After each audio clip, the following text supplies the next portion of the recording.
E aí, pessoal, chegamos aqui para mais um vídeo do canal Diego de Berardino.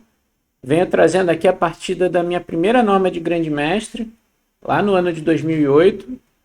Mas antes da gente começar, deixa aquele like, se inscreva no canal para ajudar a gente a crescer. Bom, essa partida ela exige uma introdução, uma partida muito importante aí na minha vida e teve uma historinha, né? Esse torneio foi disputado em Barcelona, Santos, um aberto super tradicional e grande em 2008, né? E ele era disputado em 10 rodadas. Para você fazer norma de grande mestre, você precisa de 9 partidas, desde que cumpra os requisitos, né? E na nona rodada eu já teria cumprido os requisitos, média de rating dos adversários, bandeiras, titulados, grandes mestres, a pontuação, né? Mas se não tivesse um pequeno detalhe, eu tinha ganho a primeira partida de WO, a primeira rodada. O adversário não foi jogar o torneio. Então isso não conta, né? Essa partida por WO não conta para efeitos de rating, nem para efeito de norma.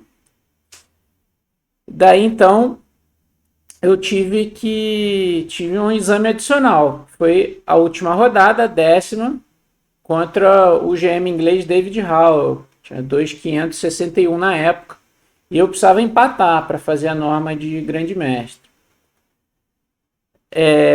Bom, o Howell, né? Ele não era o jogador que é hoje, né?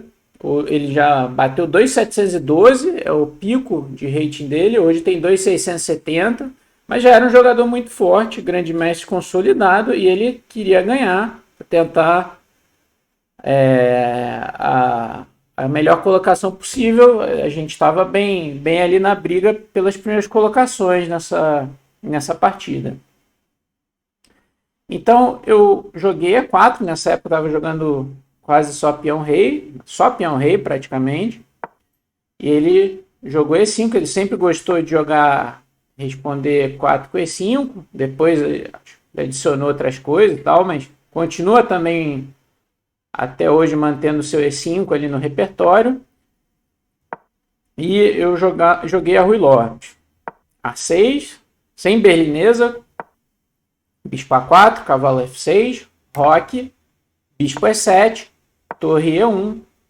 Tudo isso é teoria bastante antiga da Rui Lopes, né? Já centenária, né? Ou até mais do que isso. Já no século XIX já se jogavam essas posições, né? B5, bispo B3, D6, C3 para jogar D4, roque.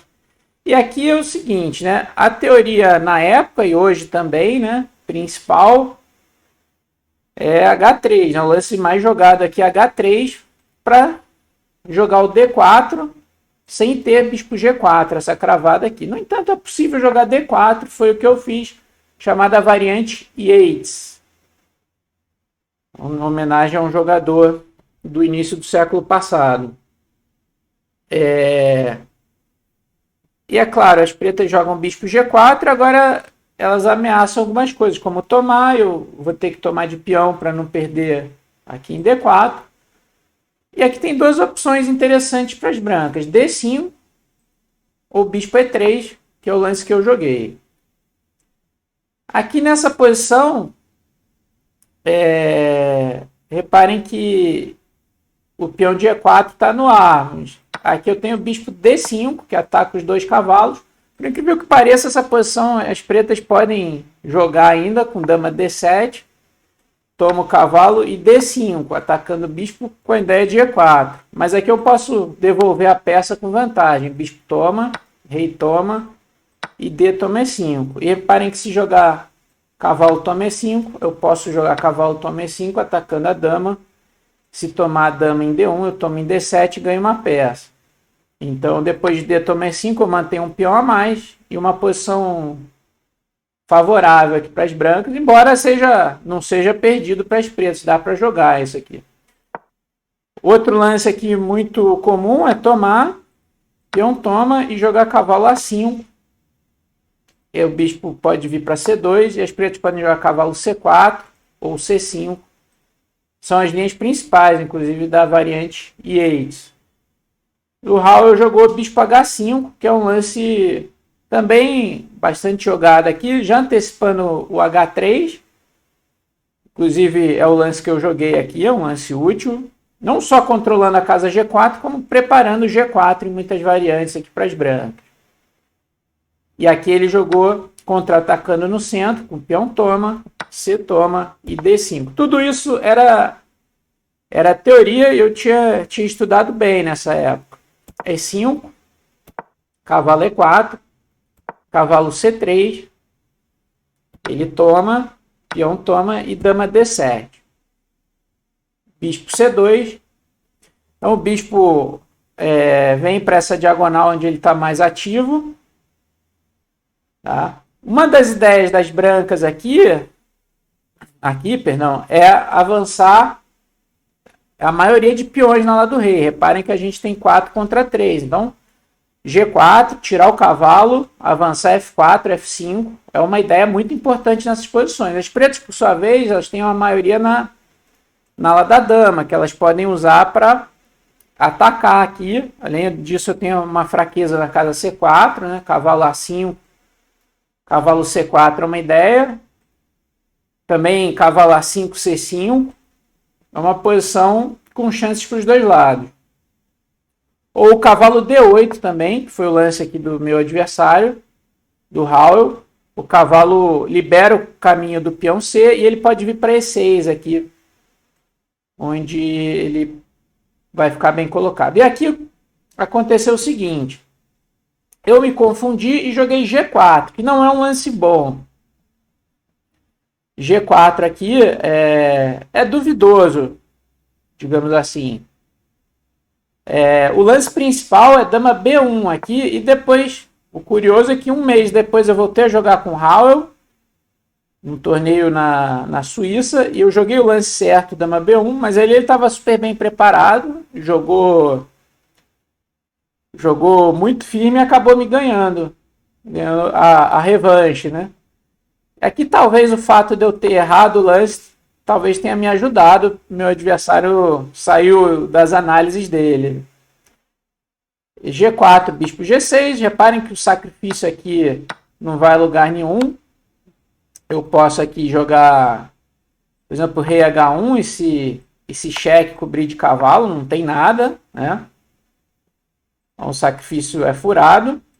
Ele jogou bispo G6. Eu joguei cavalo D2, com a ideia que eu mencionei. F4, F5, se chegar, é bem forte. Bispo toma C2, dama toma C2, e aqui ele jogou bem F5, antes que chegue o meu plano aqui, digamos assim, uma avalanche esmagadora aqui na ala do rei. Então F5, ele tenta contestar isso. Agora ameaçando meu peão de G4. Agora eu tomo em F6. Bispo toma F6. E agora meu cavalo volta para F3.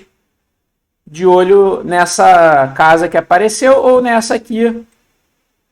No possível ataque lá em H7. Já que a ideia de F4 sem o peão de digamos assim, em E5 é possível, mas não é tão atrativo. Eu poderia jogar assim e depois cavalo F3, mas já não é a mesma avalanche que haveria com peão em E5. Então depois de bispo toma, cavalo F3. Aqui o meu adversário jogou cavalo C6, o Raul. Mais lógico, eu acredito que seria cavalo E6. Controlando a casa G5 para um possível pulo de cavalo ou de bispo. E preparando o C5 aqui. Eu acho que aqui as pretas estão, pelo menos, bem, né? A igualdade. Mas tem chances para os dois lados, né? Ele preferiu voltar para C6 para passar essa torre para o jogo. E Talvez para jogar cavalo A5, cavalo C4. E aí eu joguei bispo G5, que é um lance duvidoso.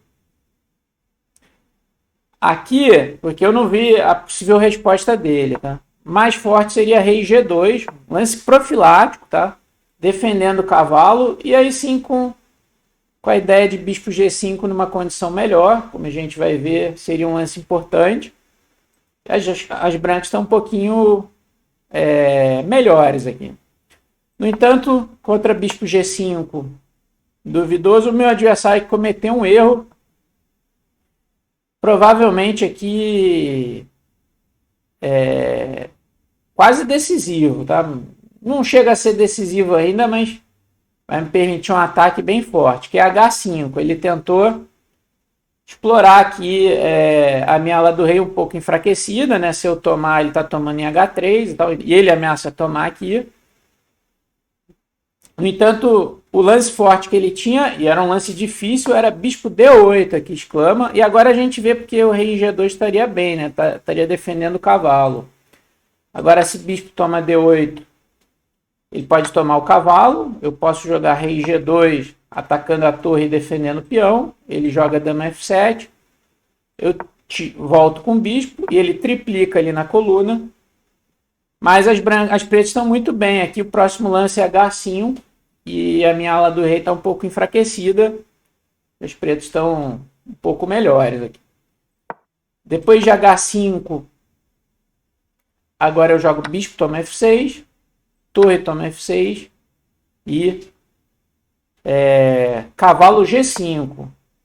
Agora, reparem que eu ameaço entrar lá em H7, né? Então, e ele tem dificuldades para defender. E ele defendeu da pior maneira aqui com torre H6. A outra opção, talvez fosse menos pior, mas ainda assim pior, é G6. Mas eu simplesmente posso tomar aqui, porque se G toma H5, né? Eu posso, por exemplo, jogar um F4 para passar a dama aqui, ou mesmo torre E3 para passar a torre para cá, ou dobrar. Em ambos os casos, as brancas estão melhores aqui, né? É que ele jogou torre H6. Essa posição é interessante, tá? Inclusive o Felipe Eudebs, fiz uma entrevista para o canal dele há uns 3 anos, e ele analisou essa posição naquele quadro Lance da Vida, né? Eu mencionei essa partida e essa posição. Quem quiser tentar descobrir esse lance, dá uma pausa no vídeo aqui. Então, o problema de torre H6 é torre E6 aqui. Claro, com o objetivo de desviar a torre da defesa da casa H7. Mas não é só isso, tem que ir um pouquinho adiante aqui no cálculo, né? Ele tomou. Então, se ele jogasse torre H8 para tentar manter a defesa aqui, eu poderia jogar... Poderia dobrar direto, ou poderia até jogar um dama G6, que ameaça jogar aqui, ameaça o cavalo, dobrar e entrar em E8. E se ele volta para H6, eu volto para D3, melhorei um pouquinho a dama. Se ele voltar, eu jogo torre A E1. E essa posição tem um ataque decisivo para as brancas. Essa torre aqui está mal colocada, né? Mas ele jogou torre toma E6. E agora eu vou dar cheque, rei F8, dama H8 cheque, rei E7. E vou tomar a torre lá em E8, né? Aqui eu só recuperei o material, né? A gente trocou uma torre. Mas se a gente olhar bem, a torre das pretas tem problemas aqui. Essa torre de E6 está atacada, né? E o detalhe é o seguinte, se a torre sai para o lado, a minha torre entra em E1 com cheque, ataque decisivo. Por exemplo, se rei D6, dama F8 cheque, cavalo E7, cavalo F7 cheque, rei C6, cavalo E5 cheque, ganha tudo. E se depois de dama toma 8, torre E2, um lance legal que eu pretendia jogar na partida é rei F1. E a torre não tem casa, se vier para o lado eu posso entrar em E1 de novo. Não tem casa disponível aqui na coluna, né? Então aqui na verdade eu estou ganhando a qualidade. Então, nesse momento ele tomou em G4, eu tomei a torre, dama toma, e voltei rapidamente a dama para o jogo, porque o meu rei está um pouco sozinho aqui. Essa dama volta para H8, foi um bom lance aqui. Ele tomou em H3 e dama toma G7. Então aqui eu tenho vantagem decisiva, qualidade a mais, embora ele tenha um peão, mas o rei dele está exposto também, né? Então a vantagem aqui é decisiva se a gente jogar com cuidado. Rei D8, dama H8 cheque, rei D7 e rei H2, com a ideia de eliminar esse peão de H3. Dama D6, eu posso tomar de rei. E o cavalo veio para 5. Ele busca aqui dar uma fuga para o rei. Então agora eu trago minha torre ameaçando o mate. Rei C6. Dama E8 cheque. Rei B7 e dama E6. Aqui, se fosse para o final, a vitória seria fácil, né, para as brancas com esse peão F passado. Então, naturalmente, ele evitou a troca com dama D8 e mantendo a defesa aqui. Mas eu joguei torre E5, tentando insistir na troca, na ameaça aqui, dama por D5 cheque. Ele me deu um cheque. Rei G2, cheque, rei F1. Agora o rei saiu dos cheques, ele jogou cavalo C4 e eu tomei de torre em D5. Então, agora eu tenho, além da qualidade a mais, um peão, preciso só tomar cuidado com alguns cheques possíveis, em algum possível ataque em cima do meu rei. Mas o rei dele também está exposto, então eu posso criar ameaças. Por isso eu joguei torre C5. Meio que prendendo a dama dele aqui na defesa, né? Que dama C6 cheque é uma ideia aqui. Ele jogou cavalo D6 para tampar a dama. Eu dei um cheque em D5. Rei B8. Joguei dama F3, que controla cheques aqui importantes da dama. Aqui também, né? E ele jogou cavalo E4. Atacando a minha torre e ameaçando um duplo aqui. Mas aqui eu joguei torre H5, atacando a dama dele, e ele jogou dama G6. Né? Reparem que se ele dá o duplo em D2, eu jogo rei E2. Estou atacando o cavalo e a dama. Se trocar, está perdido. Então não funciona. Aí ele jogou dama G6. Dei um cheque lá em H8. Rei A7. E dama F8. Agora eu crio uma ameaça de mate em B8, né? Ele jogou rei B7. Então, e agora eu jogo D5, renovando a ameaça de mate, porque agora tira essa casa, né? Antes, se eu desse cheque aqui, o rei poderia vir para cá. Reparem que se o rei dele vai para B6, eu também posso jogar torre H6, cravando a dama e ganhando a partida. Ele jogou A5, agora dando essa casa para o rei. No entanto, eu posso continuar com cheque. E agora tomar o peão de C7, torre A8, é ameaça de mate em 1. E agora ele só tem alguns cheques de esperneio. Ele jogou cavalo D2 cheque, rei E2, dama E4 cheque. Agora eu posso tomar o cavalo, dama toma. E aqui é o seguinte, ele vai ter alguns cheques com a dama, mas eu vi que se o rei for para casa H2, vai estar controlado aqui os cheques na diagonal pela dama e na horizontal pela torre. Então, dirigiu o meu rei para essa casa. Cheque, rei F1, cheque, rei G2, cheque, rei H2. Os cheques acabaram e aqui ele abandonou e eu consegui fazer minha primeira norma de GM. Vencendo essa partida que é muito marcante para mim, né? Acabei ficando bem no torneio. Fui disputar os primeiros lugares num desempate que teve depois de Blitz. Fiquei em terceiro no final. E foi um torneio, então, bem marcante para mim. Então é isso, pessoal. Se você gostou, deixa o like. Se inscreva no canal aí. E até o próximo vídeo.